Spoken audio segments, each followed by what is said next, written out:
नमस्कार दोस्तों, मैं राजेश दुधानी एडवोकेट आज आपके साथ डिस्कस करने जा रहा हूं पेटेंट एक्ट के बारे में। दोस्तों, वैसे तो पेटेंट एक्ट ब्रिटिश काल से ही लागू था, लेकिन इसको इंडिपेंडेंट इंडिया में एमनर कमेटी के रूप में जाना जाता है। एमनर कमेटी ने 1957 में इसके ऊपर में वर्क करना शुरू किया, एक्सरसाइज करनी शुरू की और 1959 में इस कमेटी ने एक रिपोर्ट पार्लियामेंट के सामने फाइल की। लेकिन दोस्तों, उस रिपोर्ट के ऊपर में पार्लियामेंट में बिल पास होते होते ये 1970 तक का टाइम आ गया, यानी 1970 में ये पेटेंट एक्ट बना और उसके बाद भी जब ये लागू हुआ तो अप्रैल 1972 से ये लागू हुआ, यानी इफेक्टिव हुआ। दोस्तों, पेटेंट एक्चुअल में है क्या?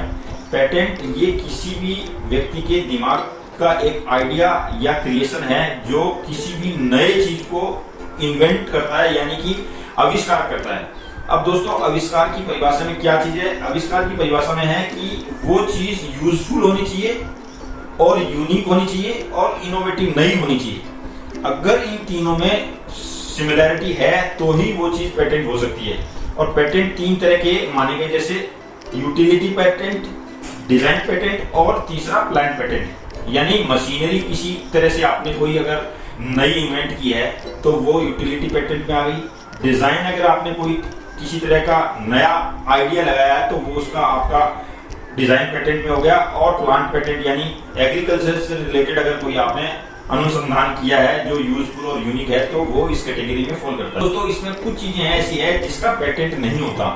जैसे अगर आप ऐसा कोई आइटम बनाते हैं जो किसी के घर को आप एक तरह से तोड़ना या उसके लॉक को तोड़ना या उसके घर के नुकसान पहुंचाना या इस तरह का कोई अगर आइटम आप बना रहे हैं तो वो उसका पेटेंट नहीं हो सकता। यानी किसी को नुकसान पहुंचाने वाला आइटम, जैसे अगर जुआ खेलने की मशीन का अगर आप इन्वेंशन कर रहे हैं तो उसका पेटेंट आप नहीं करवा सकते। इसी तरह से अगर किसी प्राणी को, जीव को, जंतु को, इन्वायरमेंट को अगर कोई नुकसान पहुंचाने वाला आइटम है तो उसका भी पेटेंट नहीं होता। जैसे एनिमल का क्लोन हो गया, तो इस तरह की चीजों का आपको पेटेंट नहीं मिलेगा। दोस्तों, पेटेंट में क्या है कि अगर आपने एक बार पेटेंट को, वैसे पेटेंट रजिस्टर कराना अनिवार्य नहीं है, लेकिन अगर आपने एक बार पेटेंट रजिस्टर करा लिया तो फिर आपको 20 साल तक उसकी मोनोपोली मिलेगी। यानी कि कोई दूसरा व्यक्ति उस प्रोडक्ट को ना तो उस रूप में बना सकता, ना उस तरह से उसको यूज में ले सकता विदाउट आपकी परमिशन के। यानी उसकी रॉयल्टी आपको 20 साल तक आपको ही मिलेगी। 20 साल के बाद में जो है अगर वो मार्केट में पब्लिश हो जाएगा। इसमें एक चीज और बताऊं, अगर आपको पेटेंट करा लिया है और कोई व्यक्ति अगर इन्फ्रिंज कर रहा है तो आपके पास में सिविल रेमेडी बचती है। आप किसी भी सिविल कोर्ट में जाके इंजंक्शन का सूट फाइल कर सकते हैं, डैमेजेस का सूट फाइल कर सकते हैं।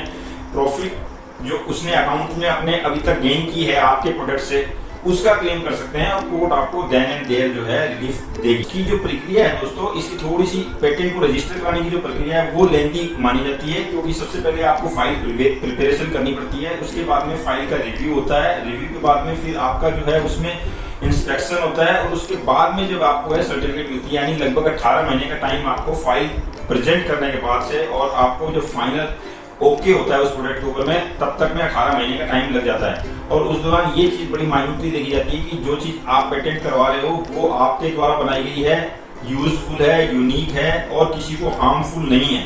इन 3-4 चीजों का जो है बेसिकली देखा जाता है कि ये चीजें है या नहीं। अगर ये सारी चीजें मिल जाती है उसमें तो आपको फिर वो चीज पेटेंट कर दी जाती है और उसका आपको जो है मालिकाना हक मिल जाता है 20 साल के लिए। तो इस तरह से दोस्तों, ये था डिस्कशन आज पेटेंट के ऊपर में। अगले वीडियो में फिर किसी नए टॉपिक के साथ मिलेंगे, तब तक के लिए नमस्कार, धन्यवाद। मेरा ये वीडियो आपको कैसा लगा, लाइक करें, शेयर करें और सब्सक्राइब करें। Thank you.